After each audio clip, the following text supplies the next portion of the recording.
ನೋಡ್ರಿ, ಬಸವಣ್ಣನ ಪ್ರಭಾವ ಹೇಗಿತ್ತು. 70 ಮಂದಿ ಹೆಣ್ಮಕ್ಳು ಕವಿತೆ ಬರೀತಿದ್ರು, ವಚನಗಳು ಬರೀತಿದ್ರು. ಎಂಥದ್ದು. ಒಬ್ಬ ಕಸಹುಡಿ ಹೆಣ್ಮಗಳು, ಅವಳು ಹೇಳ್ತಾಳೆ, ಅರ್ಚನೆ, ಪೂಜೆ, ವ್ರತ ನೇಮಗಳಲ್ಲ. ನೇಮ ಯಾವುದು? ಶಂಭುಜಕ್ಕೇಶ್ವರನಲ್ಲಿ ಪರಧನ ಪರಸ್ತ್ರೀಯರ ಮುಟ್ಟುದಿಪ್ಪುದೇ ನೇಮ. ಒಬ್ಬ ದನಕಾಯಿ ಹೆಣ್ಮಗಳು ಬರೀತಾಳೆ. ಬರೇ ನಾವು 16 ಸೋಮವಾರ ಮಾಡಿದೆವು, ವೈಭವ ಲಕ್ಷ್ಮಿ ಪೂಜಾ ಮಾಡಿದೆವು, ಅದು ಮಾಡಿದೆವು, ಇದು ಮಾಡಿದೆವು, ಇದು ಪೂಜೆ ಅಲ್ಲ. ನೋಡಿ, 850 ವರ್ಷಗಳಿಂದ ಹೇಳ್ತಾಳೆ, ಇದನ್ನೆಲ್ಲ ಪೂಜಾ ಮಾಡಿದ್ರೆ ಅಲ್ಲಪ್ಪ. ಏನು ನೇಮ ಮಾಡ್ಬೇಕು ನೀವು? ಮಂದಿ ಗಂಟು ತಿನ್ನಂಗಿಲ್ಲ, ಮಂದಿ ಹೆಣ್ಮಕ್ಳು ಮುಟ್ಟಂಗಿಲ್ಲ, ಇದು ನೇಮ ಮಾಡ್ರೋ. ದನಕಾಯಿ ಹೆಣ್ಮಗಳು, ಕಸ ಹೊಡಿ ಹೆಣ್ಮಗಳು ಹೇಳ್ತಾಳೆ. ಇದು ಬಸವಣ್ಣನ ಪ್ರಭಾವ, ಬಸವಣ್ಣನ ಪ್ರಭಾವ. ಅದರ ಪರಿಣಾಮ ಒಬ್ಬ ನುಲಿಯ, ನಾವೇನು ಜವಾರಿ ಭಾಷೆಯಲ್ಲಿ ಕೊರವರು ಅಂತೀವತ್ತು, ಕೊರವರು. ಆ ಕೊರವರು ಜನಾಂಗಕ್ಕೆ ಸೇರಿದಂಥ ಮನುಷ್ಯ ಚಂದಯ್ಯ. ಅವನು ಹಗ್ಗ ಏನು ನಾರನ್ನ ತಂದು ನೀರಿನಲ್ಲಿ ನೆನೆಹಾಕಿ ಅದನ್ನು ಸ್ವಚ್ಛಗೆ ತೊಳೆದು ಆಮೇಲೆ ಅದನ್ನು ಒಣಗಿ ಆಮೇಲೆ ಹಗ್ಗ ಹೊಸ್ತು ಆಮೇಲೆ ಅದರಿಂದ ಹಗ್ಗ ಮೊಗಡ ಮಿಣಿ ಬೇರೆ ಬೇರೆ ಮಾಡಿ ಮಾರ್ತಿದ್ದ. ಎಲ್ಲರೂ ದುಡ್ದ ತಿಂತಿದ್ರು. ನೋಡಿ ಏನು ಗಮ್ಮತ್ತಾಯಿತು. ನನಗಿವತ್ತು ಬಹಳ ವಂಡರ್ ಅನ್ನಿಸ್ತದೆ, ಥ್ರಿಲ್ ಅನ್ನಿಸ್ತದೆ. ಇದು ನಡೆದದೋ ಇಲ್ಲೋ ಗೊತ್ತಿಲ್ಲ. ನಡೆದಿಲ್ಲ ಅಂದ್ರೂ ಆ ಕಾನ್ಸೆಪ್ಷನ್, ಆ ಕಲ್ಪನಾ ಅದನ್ನು ಇಮೇಜ್ ಮಾಡೋಕ್ಕಾಗಲ್ಲ. 850 ವರ್ಷಗಳ ಹಿಂದೆ ಕಾರ್ಲ್ ಮಾರ್ಕ್ಸ್, ಲೆನಿನ್, ಲಿಂಕನ್ ಹೇಳುವಂಥ ದುಡಿಮೆ ಸಿದ್ಧಾಂತವನ್ನು ಆ ಜನ ಸಾಧಾರಣ ದೇಶೀಯ ಸಂಸ್ಕೃತಿಯಲ್ಲಿ ಹೆಂಗೆ ತಂದ್ರು ಅನ್ನೋದೇ ಬಹಳ ಅದ್ಭುತ. ನಡೆದದ ಅದ್ಭುತವೇ, ನಡೆದಿಲ್ಲ ಅಂದ್ರೂ ಆ ಕಲ್ಪನಾ, ಆ ಕಾನ್ಸೆಪ್ಷನ್, ಆ ಕಲ್ಪನಾ ಎಷ್ಟದ ನೋಡಿ. ಅವನು ಅದನ್ನ ನೀರ ನೆನೆಯಕ್ಕೆ ಮುಂದೆ 8 ದಿನ ಆದಮೇಲೆ ಅದನ್ನು ತೆಗಿಲಿಕ್ಕೆ ಹೋದ, ಸ್ವಚ್ಛಗೆ ತೊಳೆದ, ತಿಕ್ಕದ. ಅಲ್ಲೇ ನೋಡಿ ಅದಕ್ಕೊಂದು ತಿರುವು ಬರ್ತದೆ. ಅವನ ಕೊಳಗಿನ ಲಿಂಗ ಜಾರಿ ನೀರ ಬಿತ್ತು.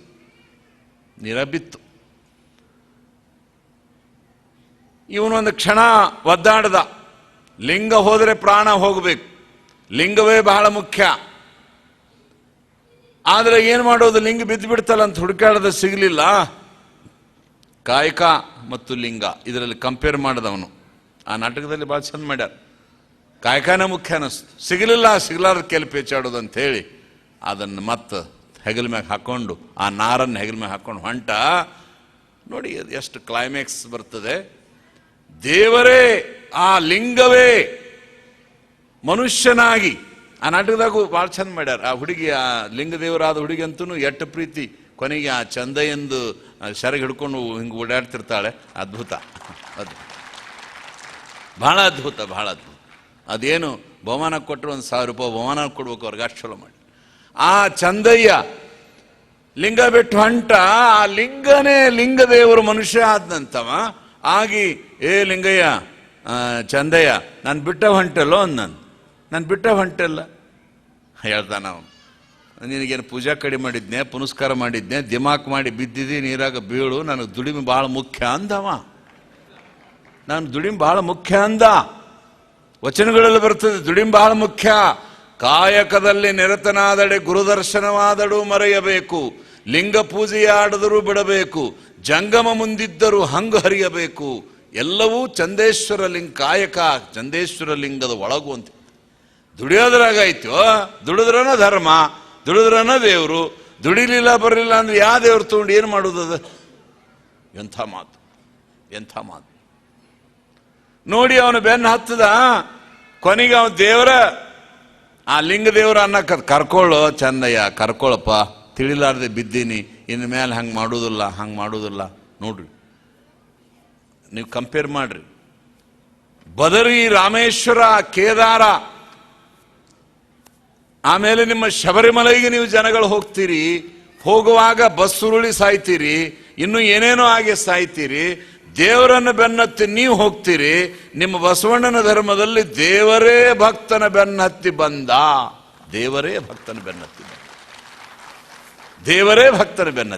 ಎಂಥ ಕಲ್ಪನಾ. ಮತ್ತಷ್ಟಲ್ಲ, ಅವನ ದಯನಾಸ್ ಬಿಡ್ತಾನೆ. ಕರ್ಕೊಳ್ಳೋ ಚಂದಯ್ಯ, ಕರ್ಕೊಳ್ಳೋ. ಬೀಳೋದು ನಿನ್ನ ಇಚ್ಛಾ, ಕರ್ಕೊಳ್ಳೋದು ನನ್ನ ಇಚ್ಛಾನ, ನಿಮ್ಮ ಅಪ್ಪಗೂ ಕರ್ಕೊಳ್ಳೋದಿಲ್ಲ ಅಂದವ. ದೇವರಿಗೆ ಅಂದ. ಅದರ ಮುಂದಿಂದು ಬಹಳ ಒಳ್ಳೆಯ ಕ್ಲೈಮ್ಯಾಕ್ಸ್. ಮಡಿವಾಳ ಮಾಚಿ ದೇವರು ಬಟ್ಟೆ ತೊಳಿತಿದ್ರು ನೋಡ್ರಿ. ನೀವೇನಾರ ಒಂದು ಚಲೋ ಸುಪ್ರೀಂ ಕೋರ್ಟಿನ ಕೇಸರ್ ಪಾಲ್ಕಿವಾಲನ ಹತ್ರ ಹೋಗ್ತಿರಲ್ಲ, ಹಂಗ ದೇವ್ರ ಯಾರ ಹತ್ರ ಹೋದ, ಯಾವ ವಕೀಲ ಹತ್ರ ಹೋದ ಈ ಕಟ್ಲೆ ಬಿಡಿಸಾಕ, ಅವನ ಹತ್ರ ಹೋದ ಮಡಿವಾಳ ಮಾಚಿದೇವ್ರ ಹತ್ರ. ಮಾಚಿದೇವ್ರ ನೋಡ್ರಿ, ಏನೋ ತಿಳಿಲ್ಲ, ಅದೇ ನಾನು ಜಾರಿ ನೀರಾಗಿ ಬಿದ್ದು ನಾನು ಬಿಟ್ಟು ಶಟ್ಕೊಂಡು ಹೊಂಟ್ಬಿಟ್ಟಾನ. ಮತ್ತು ನನ್ನಂಥ ದೇವ್ರು ಸಿಗ್ಬೋದು, ಚಂದಯ್ಯನಂತರ ಭಕ್ತ ಸಿಗೋದಿಲ್ಲ, ಅದಕ್ಕೆ ನಾನು ತಗೋ ಅಂತ ಹೇಳ್ರಿ, ನಾನು ತಗೋ ಅಂತ ಹೇಳ್ರಿ. ಇನ್ಫ್ಲೂಯೆನ್ಸ್ ಮಾಡಕತ್ತೆ. ಅವ ಮಡಿವಾಳ ಮಾಚಿದೇವ್ ಬಂದು, ಚಂದಯ್ಯ ಹಾಗೆಲ್ಲ ಮಾಡಬಾರ್ದಪ್ಪ, ತಗೊಳ್ಳು. ಒಳ್ಳೆ ಹೊಂಟ್ರಿ ನೀವು, ಬೀಳೋದು ಅವನ ಇಚ್ಛಾ, ತಗೊಳ್ಳೋದು ಅವನ ಇಚ್ಛಾ. ಏನು ನಾವು ತಗೊಳಂಗಿಲ್ಲ. ನಾವು ಏನು ತಪ್ಪು ಮಾಡಿದೀವಿ ಅಂತ ಬಿಟ್ಟೆವು ಅವನ್ನ. ಏನು ತಪ್ಪು ಮಾಡಿದ್ದೀವಿ ಅಂತ ಬಿದ್ದ ನೀರಾಗ?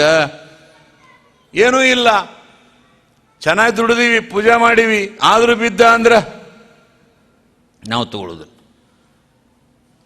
ಮತ್ತು ನೀವು ಬಹಳ ಜ್ಞಾನಿಗಳು, ಬಸವಣ್ಣನವರ ತತ್ವಜ್ಞಾನದಲ್ಲಿ ನಂಬಿಕೆಯುಳ್ಳವರು, ಬಸವಣ್ಣವ್ರು ಇದನ್ನು ಹೇಳ್ತಾರನ್ನ ಹೇಳ್ರಿ. ಬರೀ ತೊಳೆಯೋದ ಬಳಿಯೋದ ಮಾಡ್ಕೊಂಡು ಕುಂದ್ರಂತಾರೇನು? ಕೆಲಸ ಮಾಡ್ರಿ, ವರ್ಕ್ ವರ್ಕ್ ವರ್ಕ್. ಎಳೆದರೆ ತೊಳೆದರೆ ನೆನೆಯದು, ಎರೆದರೆ ನೆನೆಯದು, ಮರೆದರೆ ಬಾಡದು, ಹುರುಳಿಲ್ಲ ಲಿಂಗಾರ್ಚನೆ. ಅಂದರೆ ಲಿಂಗಾಯತರಾದವ್ರು ಬರೇ 1000 ಕುಂಭಾಭಿಷೇಕ, 1,00,000 ಕುಂಭಾಭಿಷೇಕ, ಬರೀ ಹಾಲು ಹಾಕಿದೆ ತುಪ್ಪ ಹಾಕಿದೆ, ಆರ್ಥೋಡಾಕ್ಸ್ ಅಲ್ಲ. ನಾವು ಆರ್ಥೋಡಾಕ್ಸ್ ಅಲ್ಲ. ಅದು ನಮ್ಮ ಸ್ವರೂಪವೇ ಆಗಿರೋಣೋದ್ರಿಂದ ಕನ್ನಡಿಯನ್ನು ನಾವು ಹೇಗೆ ನೋಡ್ರಿ ಮುಖ ತಿದ್ಕೊಳ್ತೇವೆ, ಹಂಗ ಲಿಂಗ ನಿರೀಕ್ಷಣೆಯಿಂದ ನಮ್ಮ ಆತ್ಮ ಜಾಗರಣ, ಆತ್ಮ ಸ್ಫುರಣ ಆಗಲಿಕ್ಕೆ ಲಿಂಗ ಒಂದು ಉಪಾಧಿಗೆ ಹೊರತು ಅದೇನೇ ಮುಖ್ಯ ಅಲ್ಲ ಅನ್ನುವಷ್ಟು ವಾದ ಮುಂದುವರಿತದೆ. ಆಗ ಮಡಿವಾಳ ಮಾಚಿದೇವರು ಒಂದು ರಾಜಿ ಮಾಡ್ತಾರೆ.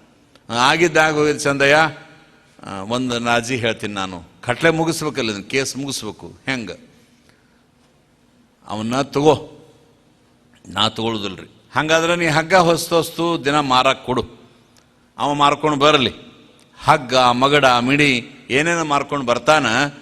ನಿನಗೆ ಯಾವಾಗ ಅವನು ದುಡಿಮೆ ಸರಿಮ ಅನ್ನಿಸ್ತದ ಕಾಯಕ, ಆವಾಗ ನೀವು ವಾಪಸ್ ತಗೋ. ಅಡ್ಡಿಲ್ಲ. ನೋಡ್ರಿ ಜಜ್ಮೆಂಟ್, ಎಂಥ ಜಜ್ಮೆಂಟ್. ದೇವರು ಚಂದಯ್ಯನ ಮನೆಯಲ್ಲಿ ಹಗ್ಗ ಮಾರು ಕಾಯಕ ಮಾಡ್ದ. ನಾಟಕದಲ್ಲಿ ಬರ್ತದೆ ನೋಡ್ರಿ. ಅವ ಹಗ್ಗ ಬೇಕೇನು, ಮಗಡ ಬೇಕೇನು, ಮಿಣಿ ಬೇಕೇನು ಮಾರುವಾಗ ಅದರ ಕ್ಲೈಮ್ಯಾಕ್ಸ್ ಬಸವಣ್ಣ ಬಂದ. ಬಸವಣ್ಣ ಬಂದು ಒಂದು ಹಾಗ, ₹1 ಅನ್ರಿ. ಈಗಿನ ಕಾಲಕ್ಕೆ ₹1, ಆಗಿನ ಕಾಲಕ್ಕೆ ಹಾಗ ಅಂತಿದ್ರು.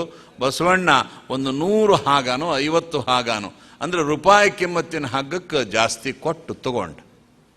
ನೋಡದ್ರ ಕ್ಲೈಮ್ಯಾಕ್ಸ್ ಹೆಂಗೆ ಬರ್ತದೆ. ತಗೊಂಡ ಮೇಲೆ ಚಂದಯ್ಯನ ಮನೆಗೆ ಬಂದ. ಯಾರು? ಲಿಂಗದೇವರು. ಚಂದಯ್ಯ ನೋಡಪ್ಪ, ನೀ ಹಗ್ಗ ಕೊಟ್ಟಿದ್ದಿ, ಮಾರ್ಕೊಂಡು ಬಂದೆ. ನೀ ₹1 ಒಂದು ಹಾಗೆ ಹೇಳಿದ್ದಿ, ನಾನು 50 ಹಾಗ ತಂದೀನಿ, ತಗೋ ಅಂದ. ಅದು ಈಗರೆ ನಾನು ಒಳಗೆ ಕರ್ಕೊಂತಾನ, ಎದಿಮ ಕಟ್ಕೊಂತಾನ ಅಂತ, ಮಾಫ್ ಮಾಡ್ತಾನೆ ಅಂತ. ಅದಕ್ಕೆ ಅವ ಚಂದಯ್ಯನಂದ, ಏನು ಲಿಂಗದೇವ್ರ, ಆ ಮಡಿವಾಳ ಮಾಚಿದೇವ್ರು ಹೇಳೋದು ನೀನು ಇಟ್ಕೊಂಡ್ರೆ ನೀನು ಭಯಂಕರ ಮ್ಯಾಲೆ ಹೋಗ್ಬಿಟ್ಟೆಪ್ಪ. ₹1 ಹಗ್ಗ ₹50 ಕೊಟ್ಟಿ ಅಂದ್ರೆ ₹49 ಲಂಚ ತಿನ್ನ ಕಲಿಸ್ದಿ. ಏನು ಲಿಂಗದೇವ್ರ, ಆ ಮಡಿವಾಳ ಮಾಚಿದೇವ್ರು ಹೇಳೋದು ನೀನು ಇಟ್ಕೊಂಡ್ರೆ ನೀನು ಭಯಂಕರ ಮ್ಯಾಲೆ ಹೋಗ್ಬಿಟ್ಟೆಪ್ಪ. ₹1 ಹಗ್ಗ ₹50 ಕೊಟ್ಟಿ ಅಂದ್ರೆ ₹49 ಲಂಚ ತಿನ್ನ ಕಲಿಸ್ದಿ. ಇನ್ನು ಮ್ಯಾಲೆ ಇಂಥ ಭಾನಗಡಿಗಿರಿ ಮಾಡ್ಕೊಂತ್ಕೊಂತ್ರ ನೀ ಬೇಡ ನೀ ಹಗ್ಗ ಮಾರೋದು ಬೇಡ, ನಮ್ಮ ಮನೆಯಾಗ ಇರೋದು ಬೇಡ, ಹೋಗೇ ಬಿಡ ಅಂತ. ಎಂಥದ್ದು ದುಡಿಮೆ ಬಗೆಗೆ ನಮ್ಮ ಶರಣರು ತೆಗೆದುಕೊಂಡು ನಿಲುವು ಎಂಥದ್ದು, ಹೇಳಲಿಕ್ಕೆ ಶಬ್ದಗಳೇ ಸಾಲೋದಲ್ಲ ಸ್ವಾಮಿ. ಎಂಥ ಅದ್ಭುತ. ಬಸವಣ್ಣ ಮತ್ತೆ ಅನುಭವ ಮಂಟಪಕ್ಕೆ ತಂದ ಅದನ್ನು. ವಿಶ್ವದ ಮೊದಲ ಪಾರ್ಲಿಮೆಂಟ್ ಅಧ್ಯಾತ್ಮದಲ್ಲಿ ತಂದು ಅಲ್ಲಿ ಬಸವಣ್ಣ, ಚನ್ನಬಸವಣ್ಣ, ಅಲ್ಲಂಪ್ರಭುಗಳು ಎಲ್ಲರೂ ಕೂಡಿ, ಆಮೇಲೆ ಚಂದಯ್ಯ ಮಾಡಿದ್ದು ಸರಿನೇ, ದೇವರು ಮಾಡಿದ್ದು ತಪ್ಪು, ಆದರೂ ಆತ ಒಪ್ಕೊಂಡ ಮೇಲೆ ಅದು ಸರಿನೇ ಅಂತ ಹೇಳಿ ಗಿಡ, ಆಮೇಲೆ ಬೇರ, ಆಮೇಲೆ ಎಲೆ, ಆಮೇಲೆ ಹೂವು, ಆಮೇಲೆ ಕಾಯಿ, ಆಮೇಲೆ ಹಣ್ಣ, ಹಾಗೆ ಇದು ಬೇರಿದ್ದಂಗೆ, ಇದು ಬೊಡ್ಡಿದ್ದಂಗೆ, ಇದು ಹೂವಿದ್ದಂಗೆ, ಇದು ಕೊನೆಗೆ ಫಲ, ಆ ಕಾಯಕ ಅನ್ನೋದದು ಹಣ್ಣಿದ್ದಂಗೆ.